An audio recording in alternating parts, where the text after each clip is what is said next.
तो दोस्तों आज की बिज़नेस आइडिया में मैं एक ऐसा बिज़नेस आइडिया लेकर आया हूँ दोस्तों ना, कि आप भी अगर उस बिज़नेस के बारे में जानेंगे, तो आप भी अपने मन में इच्छा रखेंगे कि हाँ, ये बिज़नेस मुझे करना है दोस्तों। अगर आपके पास उतना बजट है, तो आप भी उस बिज़नेस को करने के लिए तैयार रहेंगे दोस्तों। तो बिज़नेस है दोस्तों, जन सेवा केंद्र बिज़नेस। जैसा कि आप लोग जानते हैं ना दोस्तों कि जन सेवा केंद्र, जैसे कि आप लोग गाँव में गए होंगे, कभी पैसा-वैसा निकालने गए होंगे गाँव-वाँव में ना, जन सेवा केंद्र से। जन सेवा केंद्र के ही बारे में आज चर्चा करेंगे दोस्तों, उसी बिज़नेस के बारे में कि हाँ, कैसे खोलें। अगर दोस्तों मैं आप लोगों से बता देता हूँ कि अगर आप लोगों के पास 20,000 से 25,000 रुपए हैं, तो ये बिज़नेस आराम से आप अपने घर पर रह के चालू कर सकते हैं या अपने गांव में रहकर ये बिज़नेस चालू कर सकते हैं दोस्तों। अगर आपके पास 20,000 से 25,000 रुपए हैं तो दोस्तों मतलब आपको बता देता हूँ, मतलब एक पॉइंट स्टेप बाय स्टेप बता देता हूँ, जैसा कि आप लोगों को समझ में आ जाए दोस्तों। पहले ये जन सेवा केंद्र बिज़नेस चालू करने के लिए दोस्तों, पहले सबसे पहले अपने बैंक आस-पास जो बैंक हैं, उनसे जाकर संपर्क करना पड़ेगा आपको। तो जैसे आपके आस-पास कोई भी बैंक हो, जैसे स्टेट बैंक हुआ, बैंक ऑफ बड़ौदा हुआ, कनाडा बैंक हुआ, पंजाब नेशनल बैंक हुआ, मतलब जितने भी बैंकें हैं दोस्तों, उन बैंकों में आप जाकर आराम से जन सेवा केंद्र ले सकते हैं दोस्तों। वहाँ जाके आपको मैनेजर से या जो बैंक अधिकारी हैं उनसे बात करना पड़ेगा कि हम अपने गाँव में या अपने घर पर ये जन सेवा केंद्र चालू करना चाहता हूँ या शुरू करना चाहता हूँ। हमारे आस-पास कोई व्यक्ति अभी ऐसा व्यक्ति नहीं है कि वहाँ मतलब पैसा-वैसा निकालता हो। तो दोस्तों आप लोग बैंक के अधिकारी या मैनेजर से बता दीजिए कि सर मेरे अभी गाँव में बहुत दिक्कत होता है लोगों को पैसा-वैसा निकालने में, इसलिए मैं सोच रहा हूँ कि क्यों ना अपने अपने घर पे या अपने गाँव में रहकर जन सेवा केंद्र खोल लूँ। लोगों की हमारे माध्यम से उनको मदद भी मिलेगी, हमारा भी कुछ इनकम हो पाएगा। तो ऐसा बात करके दोस्तों आप लोग बैंक से जुड़ जाएँगे और अपना जन सेवा केंद्र खोल सकते हैं दोस्तों। मान लीजिए आपका बैंक का परमिशन मिल गया है जन सेवा केंद्र खोलने का, या एक तरीके से समझ लीजिए कि आपको बैंक से मंजूरी मिल गई। तो दोस्तों जैसा कि आप लोग बैंक में मैनेजर से या बैंक के अधिकारी से बात करेंगे, तो मंजूरी आपको दे देंगे कि हाँ, बैंक के अधिकारी बोल देंगे चलिए ठीक है, अपने गाँव में वो जन सेवा केंद्र चालू करिए, क्योंकि हमारे भी जो कस्टमर है वो बैंक अधिकारी खुद बोलेंगे कि हमारे बैंक में बहुत ज़्यादा भीड़ लग जाती है, इसलिए हम लोग ज़्यादा लोगों को मैनेज नहीं कर पाते हैं। चलिए ठीक है, अपने गाँव में वो चालू कर लीजिए जन सेवा केंद्र। तो वो लोग आपको मंजूरी दे देंगे जन सेवा केंद्र खोलने के लिए। उसके बाद दोस्तों आपको करना क्या है, आपको अब उसमें आपका लागत जो लगेगा, ये तो मान लीजिए आपको बैंक से परमिशन मिल गई, आप तो सोच लिए कि हाँ मुझे खोलना है, तो उसके लिए भी तो चाहिए दोस्तों, कुछ ना कुछ चाहिए। तो दोस्तों आपके पास जैसे रूम-वूम है या कमरा-वमरा है, तो वो आप घर पे ही खोल लीजिए। अगर नहीं है आपका, कहीं अलग से कहीं ज़मीन है या घर है, वहाँ पे कमरे हैं, तो वहाँ पर अपना ये जन सेवा केंद्र खोल सकते हैं दोस्तों। अगर आपके पास नहीं है कमरे-वमरे या आपके पास उतना जगह नहीं है, आपके पास मान लीजिए उतना दुकान खोलने का जगह या कमरा नहीं है, तो आप भाड़े पे ले लीजिए, किराया पे ले लीजिए। कहीं 2,000-3,000 रुपए दे के अच्छी सी जगह चुन लीजिए, वहाँ से अपना जन सेवा केंद्र खोल लीजिए दोस्तों।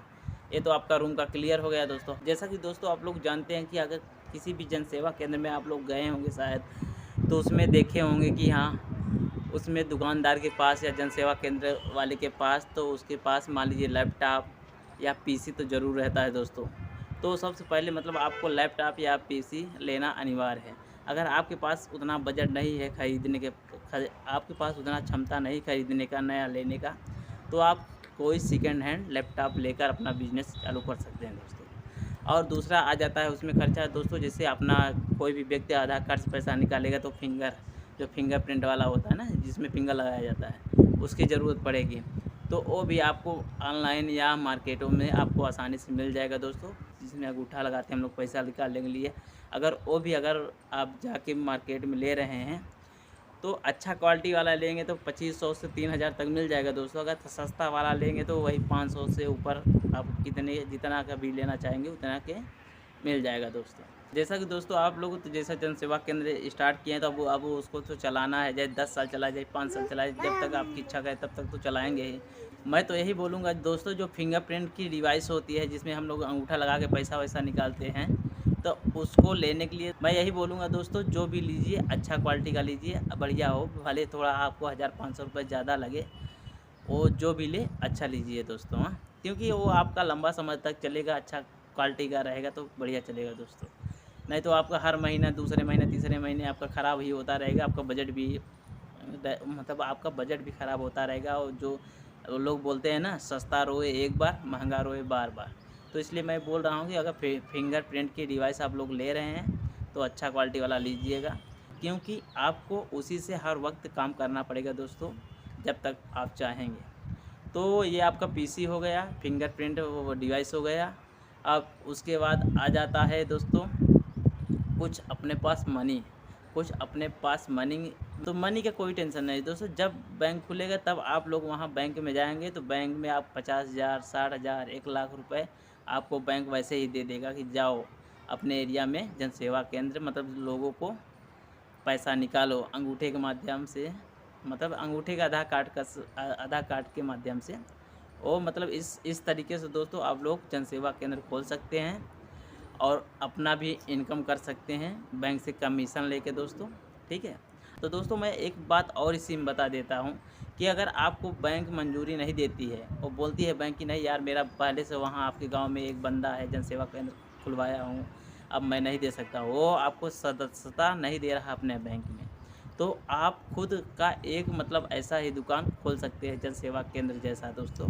उसमें अपना सब कुछ अपना ही लगाना पड़ेगा, उसमें अपना पीसी और फिंगरप्रिंट डिवाइस और मतलब ये जैसे ज़ेरॉक्स करने की मशीन होती है वो वाला, कलर प्रिंट वाला, मतलब जो जो मतलब उसमें होता है। जैसा कि दोस्तों कोई भी व्यक्ति आया आपसे पैसा निकालने के लिए, तो आपका आधार कार्ड के माध्यम से पैसा निकल जाएगा। हाँ, लेकिन यही बात होता है दोस्तों कि उसमें अगर बैंक से आप जुड़े रहेंगे तो आपको कमीशन बैंक देती है।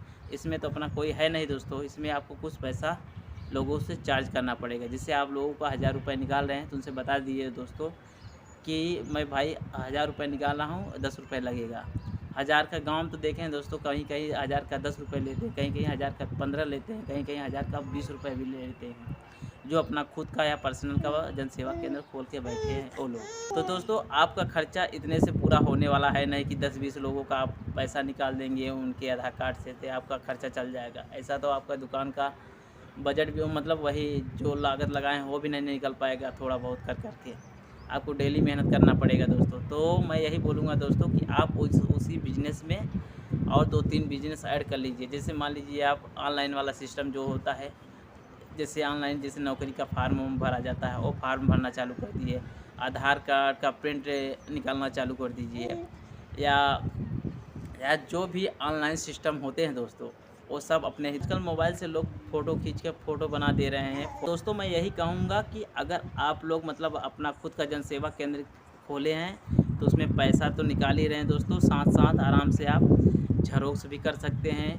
लोगों का बायोडाटा भी क्रिएट कर सकते हैं, बना सकते हैं। जैसे मान लीजिए कोई व्यक्ति आया बोला कि भैया मेरा आधार कार्ड का प्रिंट निकाल दो, आधार कार्ड का प्रिंट भी निकालिए। तो दोस्तों अपने जनसेवा केंद्र में, अपने खुद के मतलब ऑनलाइन दुकान में ये सब आप लोग मल्टीपल बिजनेस करेंगे तो आपका अच्छा खासा इनकम होगा। आपको कोई ज़रूरत नहीं पड़ेगा कि हाँ हमें बैंक से मदद मिले या बैंक हमें अपने शाखा में जोड़े, कोई ज़रूरत नहीं है दोस्तों। अगर वो मंजूरी नहीं दे रहा है तो अपना खुद का काम ये सब कर सकते हैं दोस्तों। जैसा कि आप लोगों को मैं बताया, ऑनलाइन फॉर्म भर सकते हैं, आधार प्रिंट निकाल सकते हैं, कलर ज़ेरॉक्स कर सकते हैं, फ़ोटो बना सकते हैं, या ऑनलाइन फॉर्म हुआ नौकरी वोकरी जैसे लोग अप्लाई करने आते हैं वो सब कर सकते हैं। बहुत ढेर सारे ऑनलाइन कामों में आ जाता है, बहुत ढेर सारे मतलब ऑप्शन आ जाते हैं दोस्तों। तो अगर दोस्तों हमारी वीडियो पसंद आई हो तो वीडियो ज़रूर लाइक करिएगा, अगर चैनल पे नए हो तो चैनल ज़रूर सब्सक्राइब कर लीजिएगा दोस्तों।